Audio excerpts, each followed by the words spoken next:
My coffee is. Oh, look at that. Nomad. Nomad. Slow prints. Or, how do you say that? Snarpelos. Snarpelos. Nomad Snarpelos. Oh, God. I tell you, I look forward to my coffee. And I don't think I would look forward to it as much if I didn't have a little ritual that I perform like I do to create it. I just find some of these things, and yeah, for sure, when you're in a hurry, stopping by a McDonald's, is quick, and sometimes if it's the only option, it's the only option. That's more for fuel. But I don't know. Maybe I'm just old-fashioned, but I love the ritual in things. I love like roasting coffee. I fell in love with the Japanese tea ceremony way back in Elora when Okimasa and Chanina ran their shop there, and I really miss that kind of thing out there as well. I love cultural practices. I love ceremonies and rituals that have some kind of depth of meaning that I can participate in and enjoy. I love developing my sense of something, like with coffee. Over time, I'm developing it. I'm discerning. I'm going down a rabbit hole. I love treasure hunts. I love sparkly things, metaphorically speaking as well. I like pursuits. I love treasure hunts and working with people, investigating mysteries, like in a workshop where you're creating stuff and everyone's sharing their ideas. It can be so fun, life, when I think about it. And it can be so challenging at the same time. So, I don't know. But ultimately, there is massive levels of beauty in life, even in the worst of times.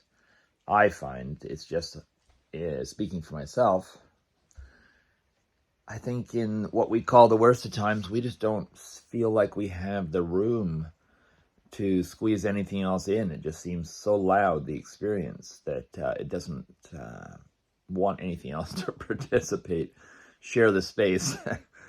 But I'm finding anyways, I don't know about you guys, but I'm finding that there is room in those. There is room in those moments, yeah. There are rooms in the, no, that wouldn't be it. There is room in those moments for more space. It just feels like there isn't. And that's something I'm really exploring right now in my experience. And that's the opportunity. That's the blessing aspect of something not so fun that I encourage other people to just consider at times. I'm just looking at see, even when I'm talking, I'm still looking at my little swirling energy ball. And I'll jump to this for a moment. And these are just things I'm sharing that come up as I'm doing this.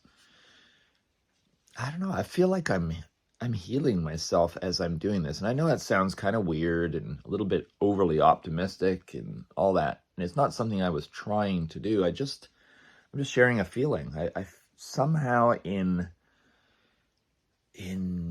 the challenge, the level, everything that it contains for me seems to unlock something, or things like a combination lock or a code or a fingerprint signature. And as I just follow those little trenches, carving away and sanding and stuff, it clears my mind. But this challenge aspect, and there must be many things that do that for other people as well. And I'd love if anyone has any ideas sharing it. But for me, this seems to at least have swirled. It's like, if you look at it, it feels like it's spinning. And to me, it feels like it would be pulling in energy or shedding energy or both, spinning and spraying energy the way, like if it was covered in water and spun, just spraying energy outwards, emitting energy, but also like a vortex kind of pulling energy in. And who knows, maybe without knowing it, my subconscious, my soul, some part of me that I'm not so aware of, very, very possible, is doing something without me fully knowing. And then I'm slowly getting to know and becoming familiar with what I'm doing after I've started doing it. I like that idea.